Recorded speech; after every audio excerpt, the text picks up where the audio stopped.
Hello and welcome back to Paranormasight, the 7 Mysteries of Honjo.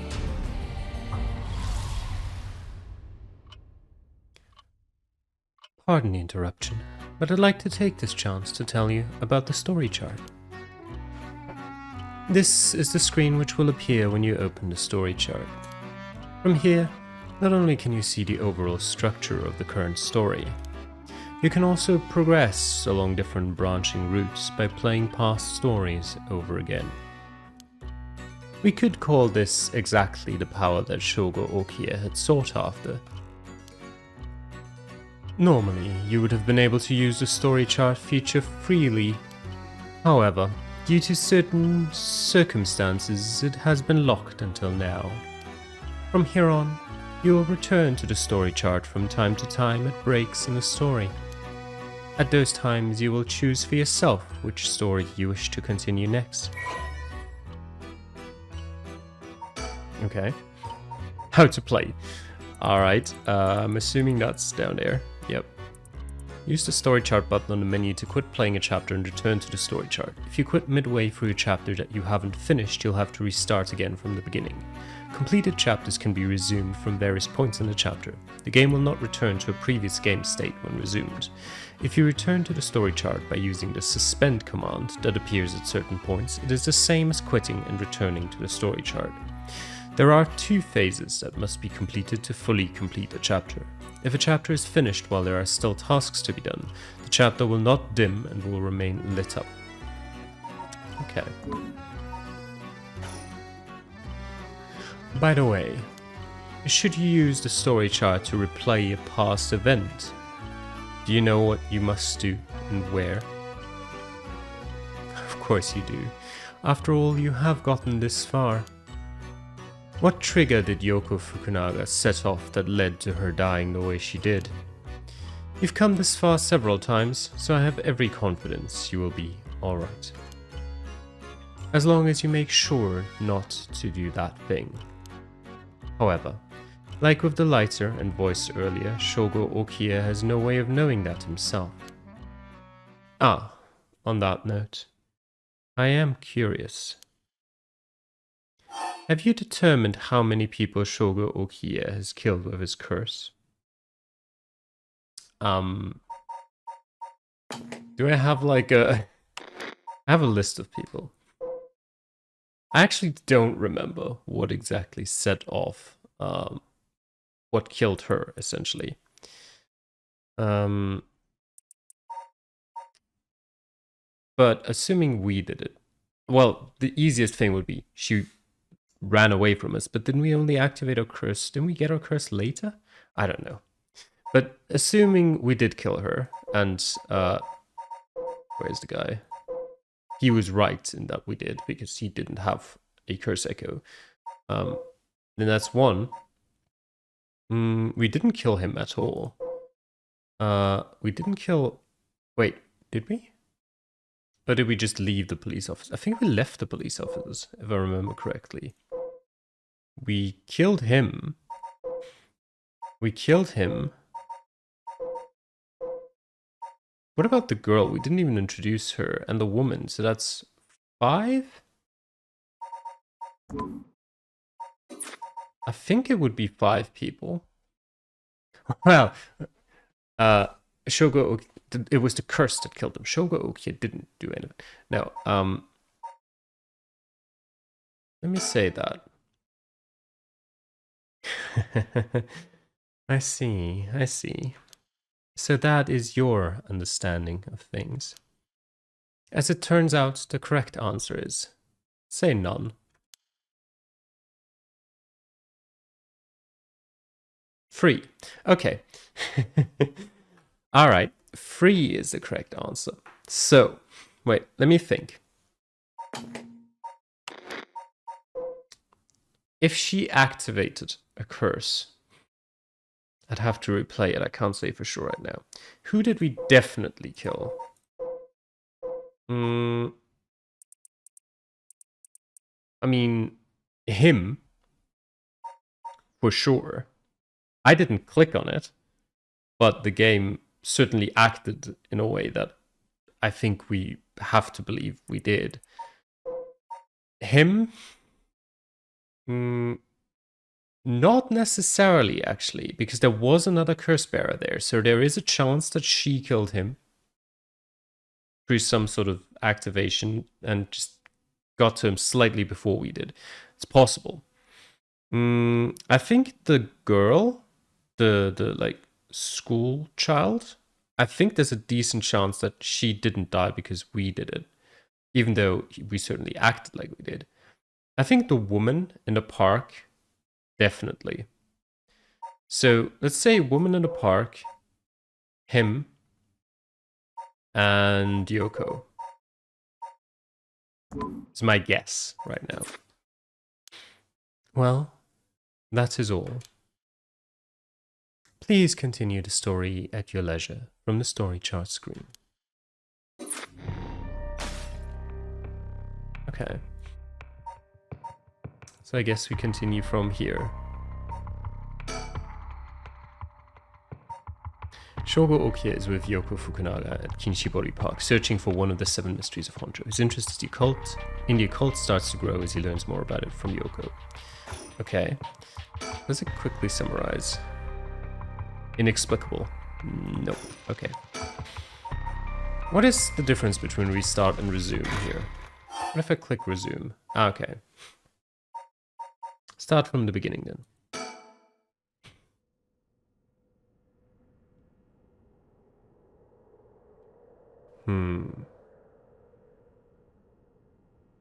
Actually, did I want to start from the beginning?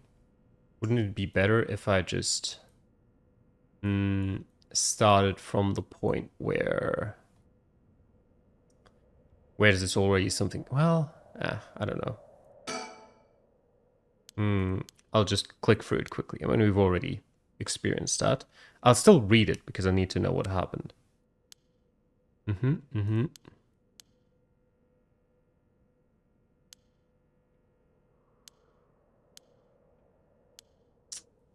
Yeah.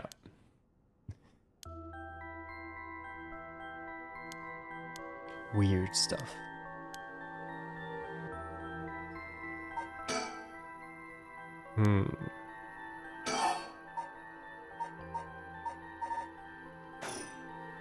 What is the thing that I'm not allowed to do?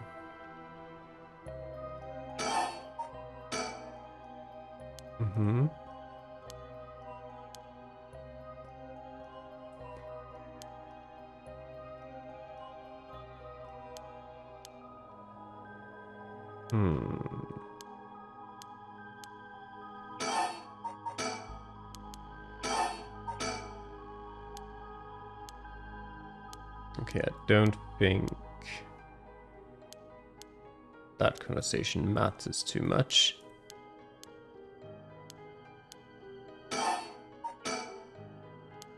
Yeah, we did some research.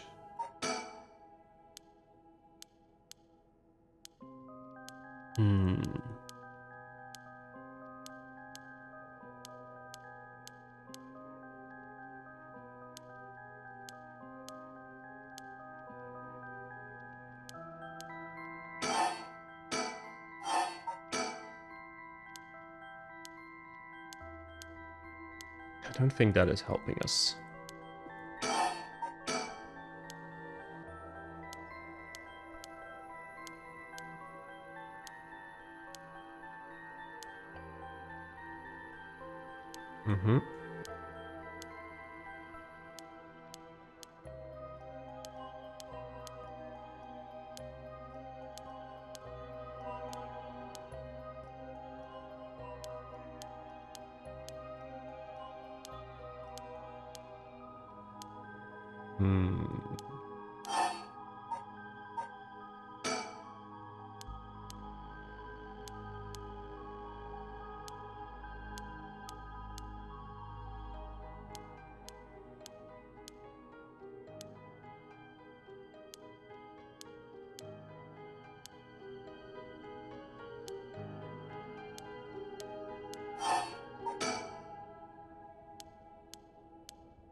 There's a lot of text. Right, her dog.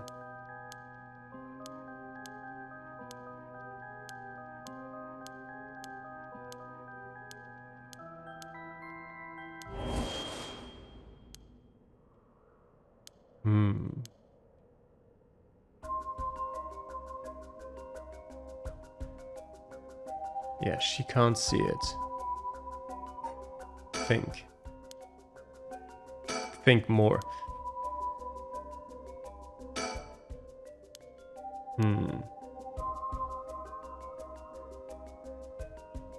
Can't really... I don't see anything.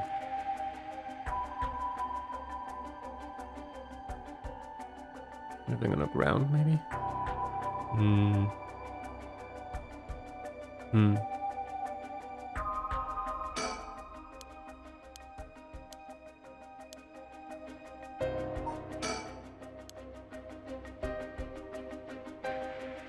I still don't actually see anything.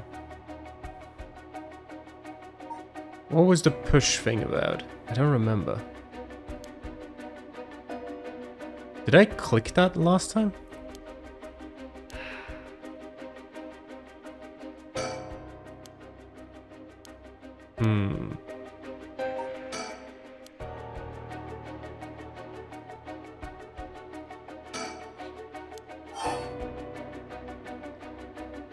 Do I have any other option? I don't think I do. Huh? What? Is calling her name really going to help? I'm already yelling as hard as I can. Shouldn't I look for what's causing this? There's nothing there.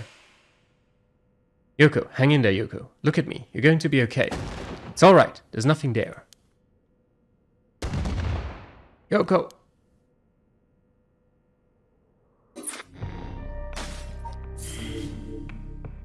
Okay. Interesting. Shoko cries Yoko's name in a desperate attempt to wake her as she lies, unmoving on the ground. Will this please get through to her? So I guess I didn't push this time, or like didn't just, I don't know. I don't know if I actually physically did something different, or if it's just the game was literally like, yeah, don't do that. Do this instead.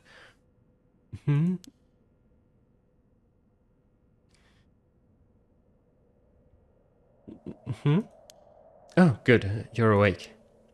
Oh, what? Are you okay? You were so rattled and confused, I thought you'd really lost it.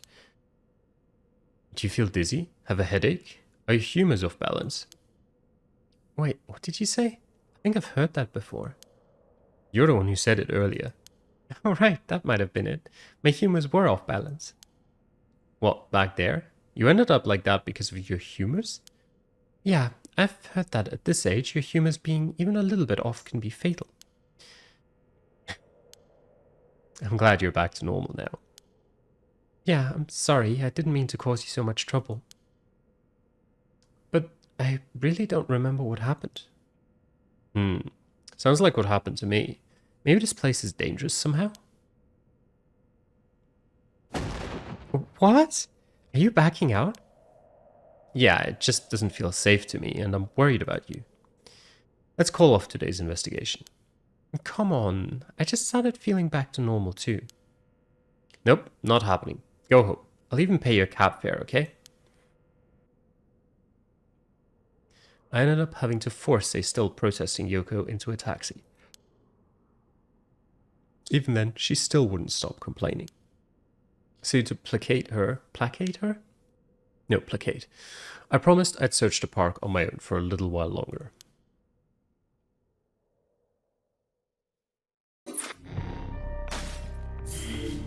Hmm.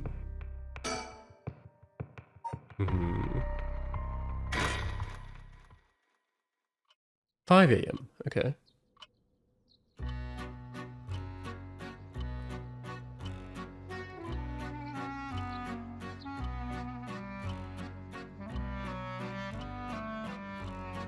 In further news,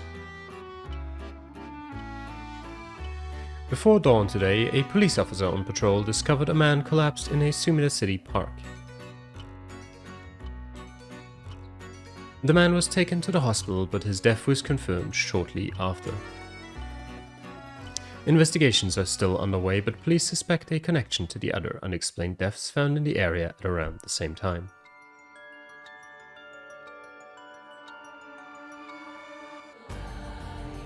Paranormasight.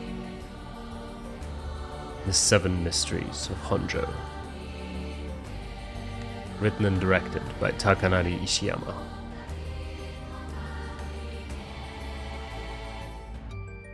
Producer Kazuma Oshu.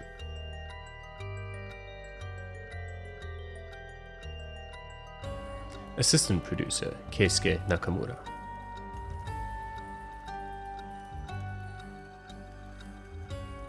Character design Gen Kobayashi.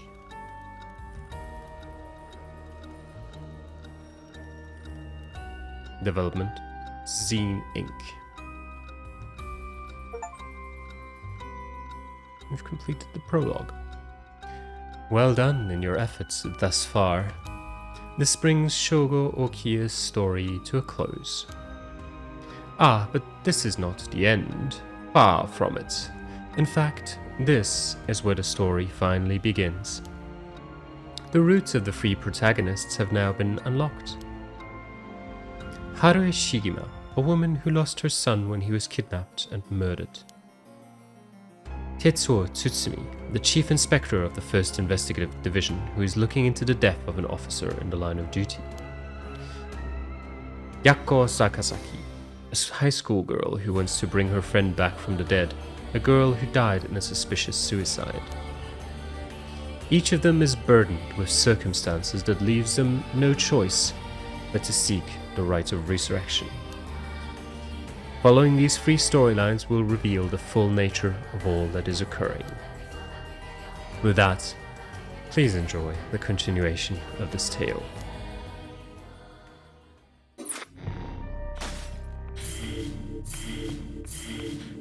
I like that actually. It's not a very common trope, but it happens often enough. But yeah, I'm fond of it when just like story, any kind of media, put you into a prologue with a character, and then at the end of the prologue the character just dies and you're like, hey, here's new characters. go look at them. Obviously giving any examples would be spoilers, but I've seen it a few times. Okay, we have choices. I think we'll just go from top to bottom. So we'll start with Harue Shigima. Not dreams. When the son of Harue Shigima was kidnapped, a botched investigation by the police resulted in the child's murder. 1 year later, Harue has hired a private investigator to help resolve the unsettled case. Late at night, while speaking to the detective at her home, something strange suddenly appears.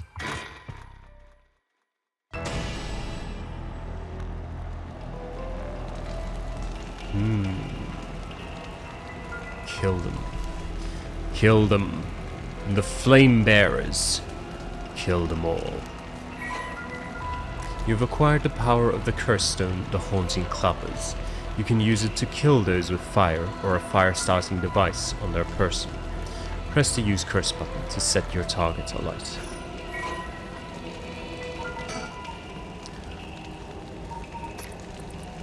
Okay. Wait. Which new information do we... that one. Kills by burning one who is in possession of fire or a fire-starting device. A resentful memory. Red, red, red. Everything is dyed crimson. My home is burning to the ground. It's hot. So hot. I must call for help, but I cannot speak. My throat must be burned up from the smoke. No, I think I'm already on fire. That's right. I'll just use the clappers. Clack, clack. Is anybody there? Clack, clack. Why is no one coming? I'm going to burn to death. How did it come to this? Oh, right. Her. It must be the work of that vixen who appeared suddenly and enchanted my lord. That witch.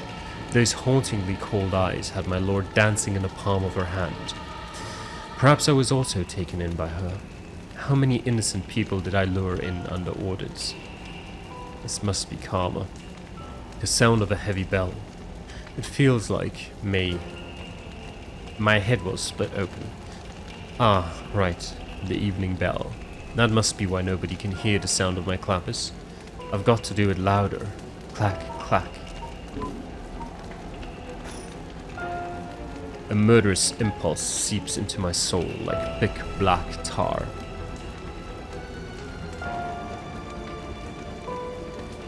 Now. Kill. Can you hear it, curse bearer? You who so strongly desires the right. Kill them.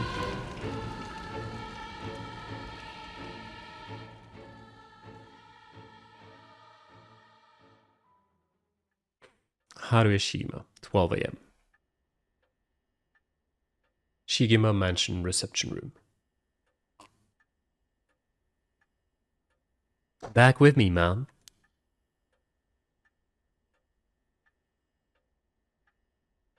I can't say I understand what just happened, but it certainly seems to have put you in a good mood. This might be the first time I've ever seen you really smile. Sweet dreams. Housewife Harue Shigema.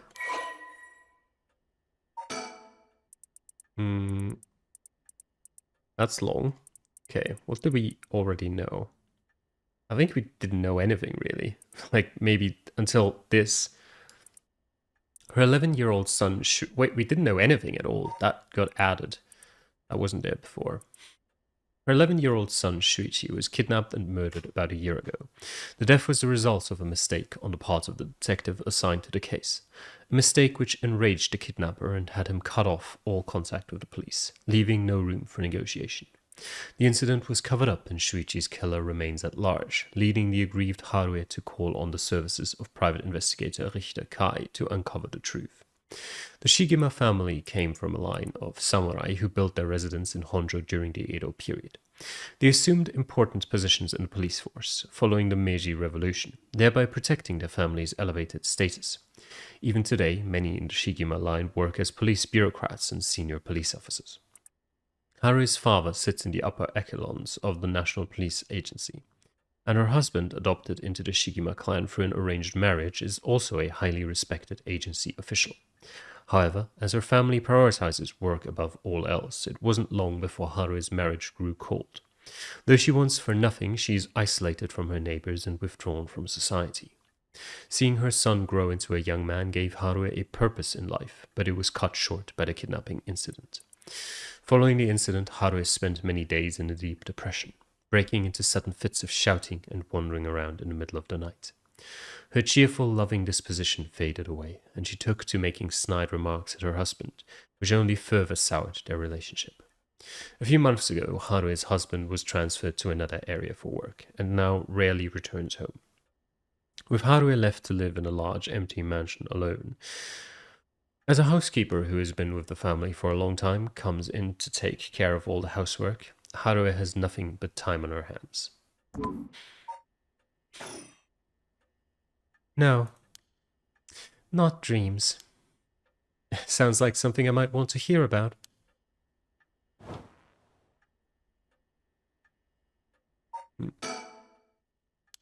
My heart's still racing.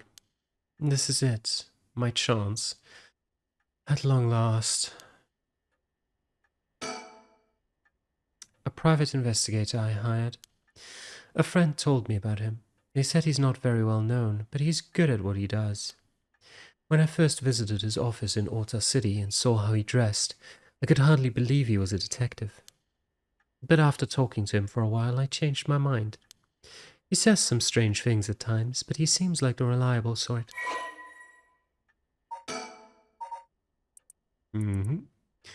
Once a police officer, Richter was racked with guilt over the police's inability to help all those in need, and quit the force to start his own private investigation firm. However, his soft-hearted nature leads him to take on too many cases, and has put his office in dire financial straits.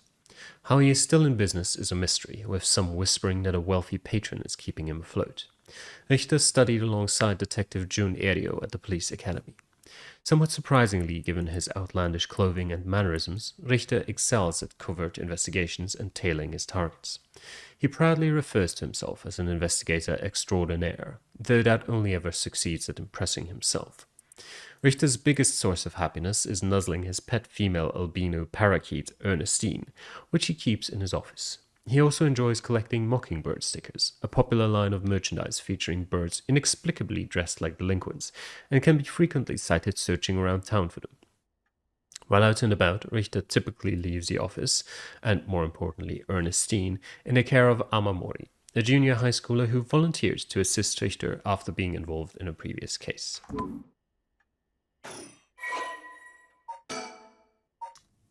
Azure Heron Agency. Richter Kai's private investigation firm in Kamata, Ota City. Originally, Kai fought to give it a simple name like Kai's Detective Agency, but upon hearing that people are more likely to pick names listed at the front of the phone book alphabetically, he decided to pick the name starting with an A. Thus, the Azure Heron Agency was established. However, it is questionable whether the heron, a bird of somewhat ominous significance, is an effective symbol for attracting customers. Even his own assistant has referred to the name as confusing at best. After all, rather than an azure heron, Richter keeps a white parrot as a pet and dresses not in blue, but mostly in white. If there was a symbolic connection to be made here, it has surely been lost on all but Richter himself.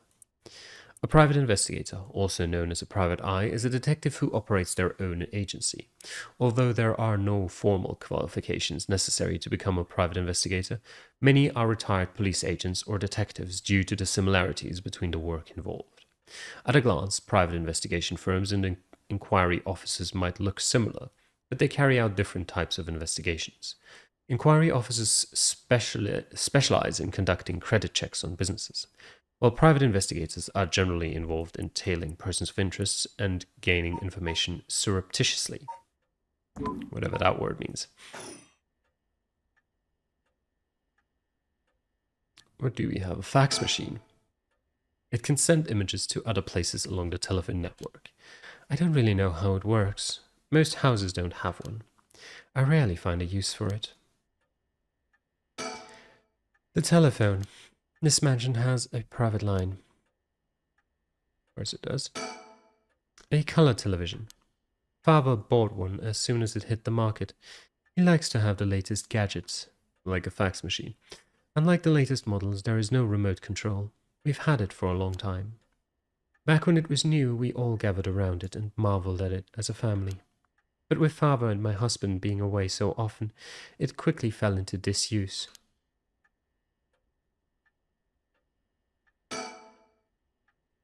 Well, I'll be damned. Is that what I think it is? Goodness, you made me jump. It's just a silly little sticker my son got from somewhere or other. He put it up just before...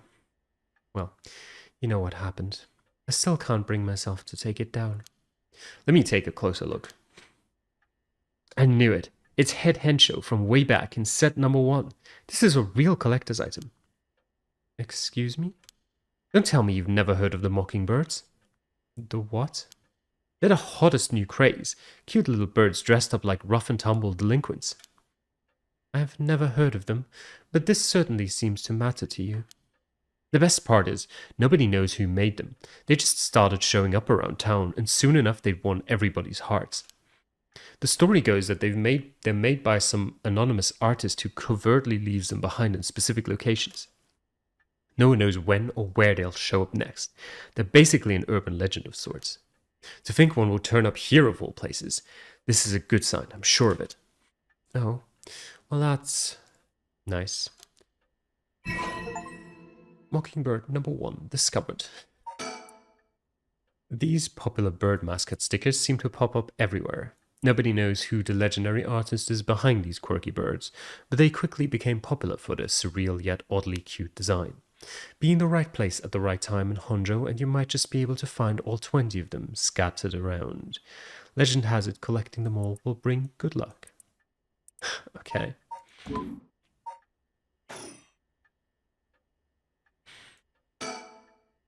A stereo unit with separated speakers designed for home use. My husband insisted on buying one, even though he isn't one to listen to music often. An arrangement of flowers. We bring in someone to do it. I don't even know what the flowers are called. An old hanging scroll. I don't know who painted it. It's been hanging here since before I was born. Okay. The guest table. I don't know where Father got this old thing from, but I've never liked it. let me bring you up to speed. We were in the middle of a chat when you suddenly started spacing out. And the whole time you were grinning to yourself like you'd just won the lottery. Care to tell me what that was all about? Well, where to start?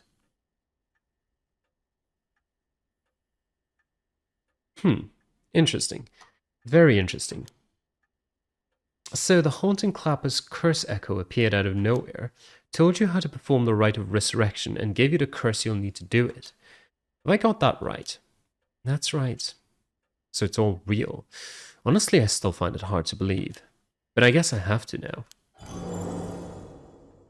I saw that curse stone appear in your hand myself. It looked like it popped clean out of thin air. With evidence that clear, there's no denying that there's some supernatural force at work.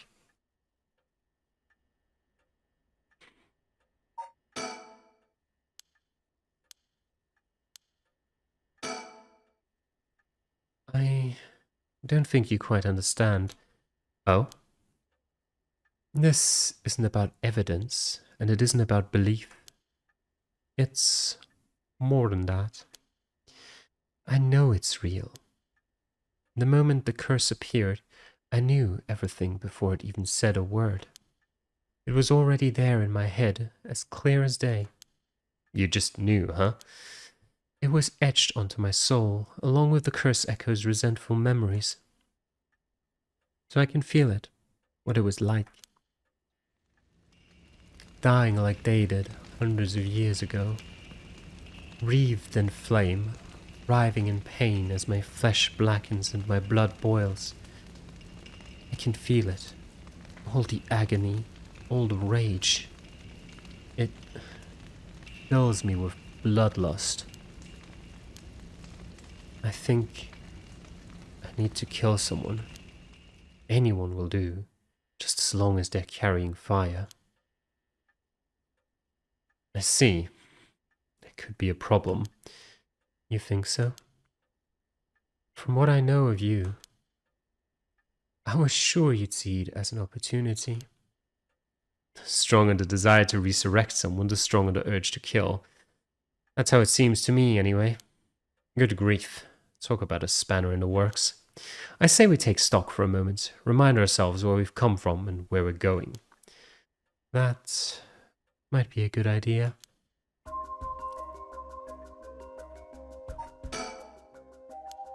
Okay, that didn't change. That's what you hired me for, madam. To look into your son's kidnapping last year. To uncover the truth behind the abduction and murder of Shuichi Shigima. Oh, yes, I remember. They never did find the one who did it.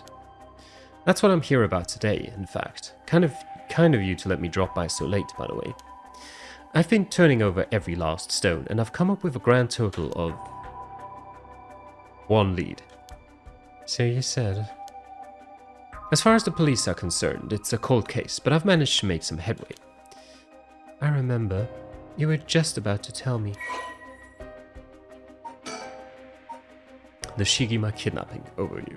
A kidnapping and murder case that took place in Honjo, Sumida, around 1 year ago.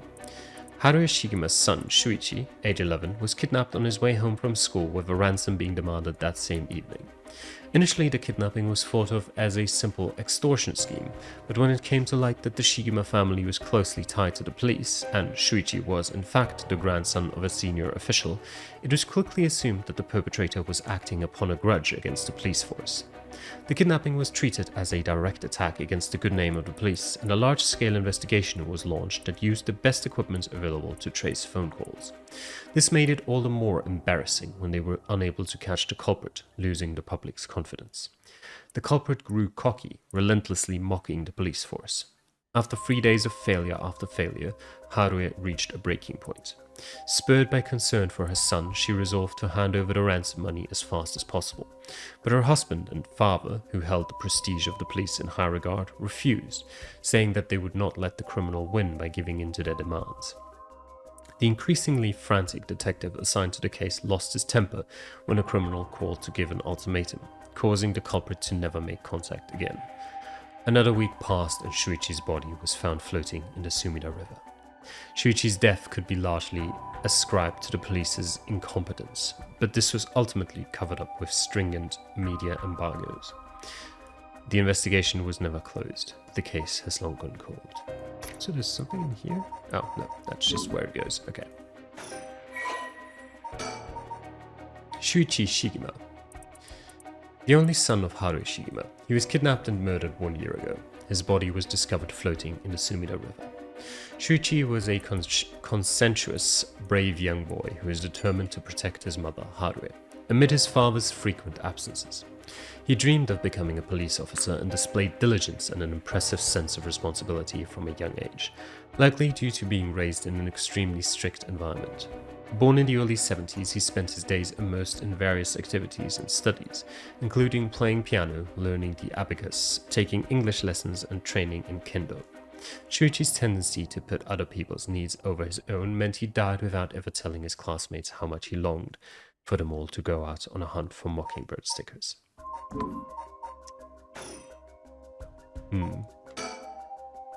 Still didn't change.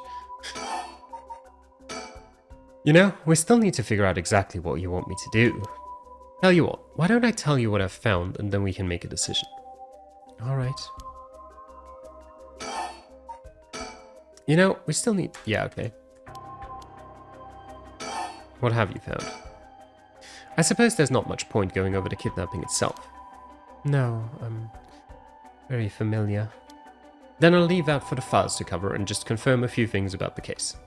The police traced the culprit's calls back to, let's see here, Northern Oyako River, here in Sumida City. That's quite a wide area. That's right. In the end, they never managed to nail down exactly where the calls were coming from, but it was almost certainly the same location that Shuichi was being held captive, since Shuichi's voice could be heard during the killer's calls. Northern Oyako River is quite a distance from Shuichi's normal school commute, factoring in that he was seen at school but went missing before he arrived at his house. It's likely that he was abducted by car on his route home. Maybe, but... Exactly. Shuichi was a clever boy. He never would have gotten into a car with a stranger. That's right. I was very firm about that. I know he understood too. I even saw him warning the other children. It's possible that they forced him into the car. The only issue there is, there weren't any witnesses to the kidnapping. You can't bundle someone into a car with that many students around and not be noticed. But nobody came forward to say they saw anything suspicious. So, did they target him at some other time or somewhere away from his usual route? Both of those seem a little far-fetched. Which raises the question, how did the kidnapper pull it off? The police never managed to find an answer. In the end, they decided that the kidnapper must just have gotten lucky. Well, why not turn the problem on its head? Okay. The kidnapper managed to convince Shuichi to get into their car. But how? The only thing that makes sense to me is if they were somebody that he would have a reason to trust. A teacher, perhaps, or a relative, or somebody else that he knew. But all of the adults Shuichi knew had alibis. The police checked them all thoroughly. They did, huh? No one throws numbers at a problem like the cops. But what if it wasn't someone he knew? Or rather, what if the culprit disguised themselves as a police officer? That would explain why he didn't find them suspicious. The Shigema family has close ties with the police after all. He would have had a reason to trust them. You might be right, but surely that couldn't have... Well, there's a problem with the theory. You'd be surprised how much police officers stand out. That's sort of the point, after all. They're meant to be a visible deterrent against crime. Yes. But here's another interesting little bit of trivia I happen to know. When you ask people to imagine someone suspicious, nobody pictures women or children. Even kids who've been warned about stranger danger often subconsciously expect that danger to look like an adult man.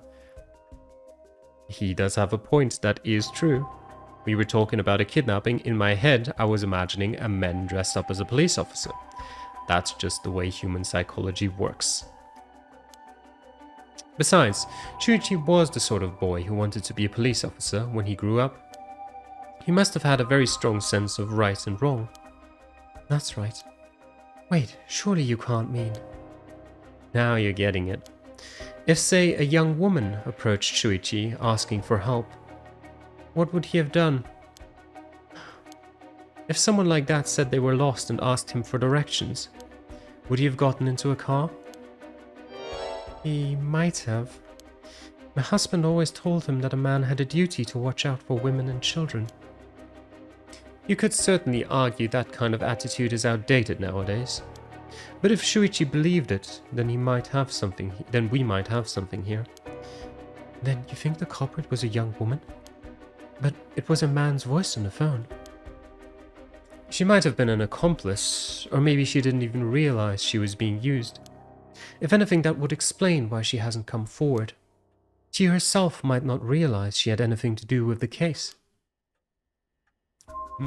I see your points, and I think they're good points. So the question is, did anybody see Shuichi speaking with a young woman on the day of his disappearance? See, what I said about people's biases, that goes for witnesses too. And I figured that maybe, if I started asking new questions, I might get some new answers. So I spent my day asking around Shuichi's school route, seeing if anyone had seen something. And one man thought he had. Do you mean he saw it happen? Well, I can't say that for sure yet. It turned out he wanted something from me, so he asked if we could talk in private.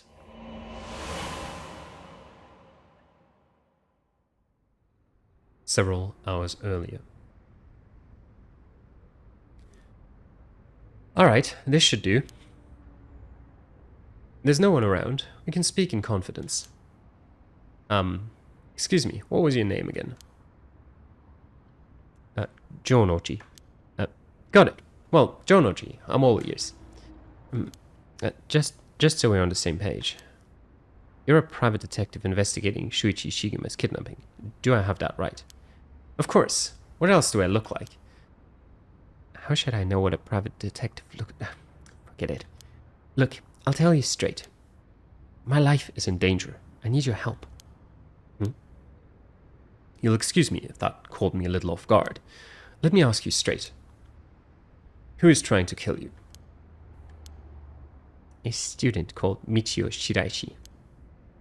Interesting. A schoolgirl, eh? Sounds like you've been naughty. It's nothing like that. That girl, she's a murderer. I'm the only one who knows, but I saw what she did. Michio Shiraishi, I saw her kidnap Shuichi Shigema. Come again? I saw her talk to him on the street and lead him away. I didn't think much of it at the time, but then he went missing. She murdered him, I'm sure of it. Or at least she's got something to do with it. That's what you're here for, isn't it? Then you can't let her get to me. That's true. You've been sitting on some valuable information. Why didn't you tell anybody? Well, you see, if you can't explain that, I don't have any reason to believe you. I couldn't. She told me she'd kill me if I spoke a word. You're telling me a schoolgirl had you scared for your life? So you've been sitting on that all this time, and you think she's coming for you now that you've spilled the beans? Yes, that's it, exactly. I'm begging you, don't let her get me. Arrest her, I'm telling you, she's a demon. Well, you seem to believe what you're saying, but it just doesn't add up. How could a schoolgirl have a fully grown man so terrified? You don't know what she can do. She'll curse me. Curse you? I'm sorry, but you're losing me here. It's true. Her house, it's... Forget it. Why do we even bother? You seem dubious enough to believe me, but I should have known you'd never understand. Enough. I'll find someone else to help me. Hey.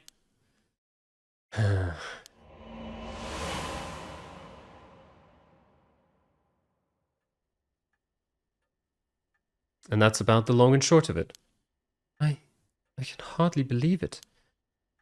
At the time, I thought his mention of curses was just crazy talk. But I'm starting to see that there might have been more to it. Then, if we can just find that girl... Curse or no curse, if she was with Shuichi on the day of the kidnapping, then there's a good chance she knows something. On top of that, I did some digging on the man I spoke to. His full name's Kohei Jonochi. He's a teacher at Komagata High School here in Sumida. A teacher? Then the schoolgirl is one of his students? I think that's very likely. Okay. At last, we've got a lead. Hopefully it'll be the breakthrough we're looking for. About the rite of resurrection. Rite of resurrection, huh? I read about that in an occult magazine the other day. Apparently some old books showed up recently with all the gory details. And they say that the rite can be found somewhere in Honjo. I remember the first time you told me about that. It felt like my prayers had been heard. Like I had hope, real hope for the first time. Ever since that awful day, I've wondered. What if I hadn't sent him to school? What if I'd just paid the ransom? Not a day goes by when I don't think that if I'd done something differently, Shuichi would still be alive. You can't blame yourself, ma'am. It was the culprit's fault, not yours. Though I know that won't help any. Grief is funny like that. I'm guessing that's why you're after the rite. Guess I didn't need to ask. It's written all over your face. I can tell how much he meant to you. But, and this is a big but, if this rite is the real deal, using it will mean killing someone and stealing their soul. Is that a problem? If it comes to that, I'm afraid I'll have to stop you. Oh, that's a shame. Shame, huh? That's all? I thought if I'm going to be competing with other curse bearers, then your detective skills might come in useful. You realize you're talking about ending someone's life, right? Don't you see an issue with that? I think any parent in my position would happily kill for a chance like this. That's so, is it? Dear, oh dear, what have I gotten myself into? If it makes you uncomfortable, then you won't have to get any blood on your hands yourself. I don't need you to kill the other curse bearers. I only need you to find them. I won't be party to murder, ma'am. Not even for a client. That's a shame. I see. I didn't realize you were so stubborn. Let me say, though, it's not like I don't get what you're going through. As long as you're not killing anyone with your own hands, maybe I can help you out. What do you have in mind? Well, how about stealing someone else's curse stone after they've filled it with soul dregs? If that was all you were after, then I could lend you my services guilt-free. If the other curse bearers want to kill each other, that's their business. I'm not trying to be a hero here. I guess there's no guarantee a stolen curse stone will work, but we can worry about that later. Well then, I suppose we have a deal. Although, what if I stole a curse stone using my curse? Would you disapprove? That would void our contract, madam. Just warning you now. My.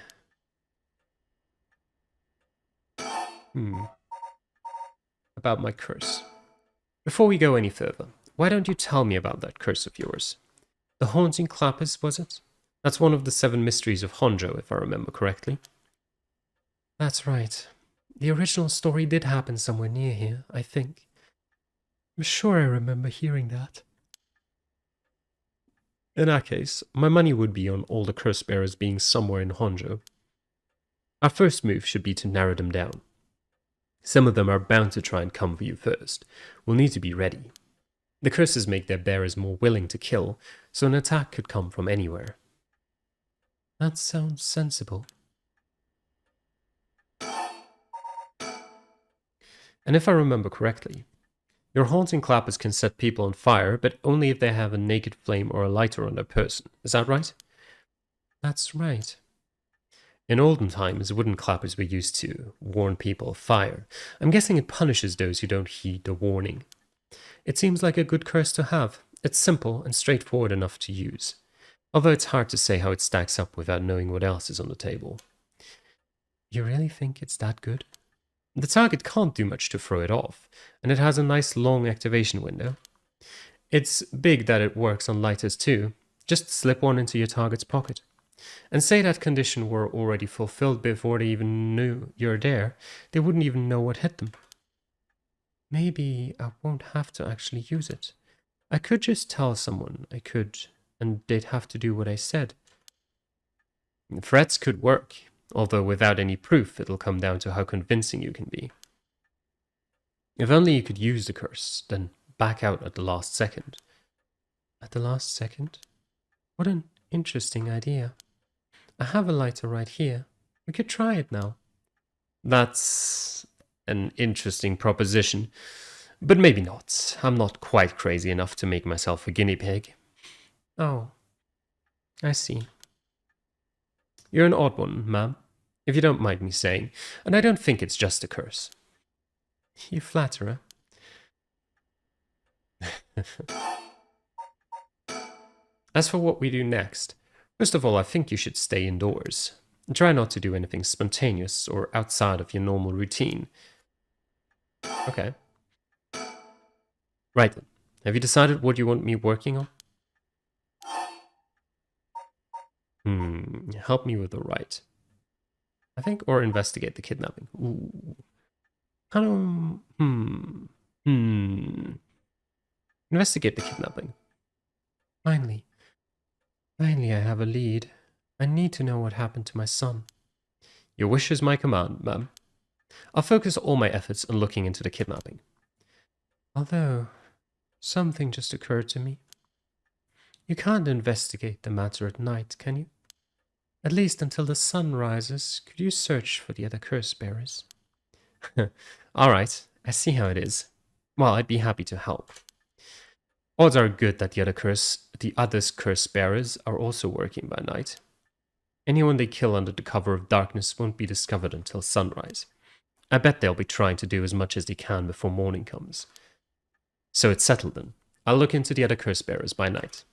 And once the city wakes up and I can start asking questions, I'll investigate the kidnapping as well. I'll even try and find Miss Shiraishi as part of the bargain.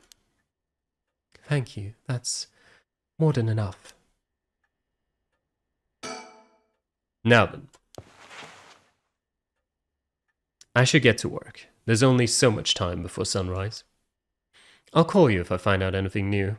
You stay here and keep a lookout. All right. There's no telling what kinds of curses you might find out on the streets tonight. Don't go outside if you can help it, and try to be ready for anything. I will.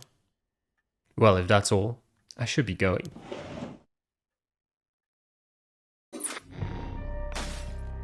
Okay. And there's just one path there. Okay. So, didn't really matter what we answered. There is no split up here. Okay. But I think we've been at it long enough that I don't think it's a good idea to start another chapter right now, and I'll just be confused what's going on next time. So, I think I'll end this episode here. I hope you had fun, hope you enjoyed it, and I will see you guys again next time. Until then, bye.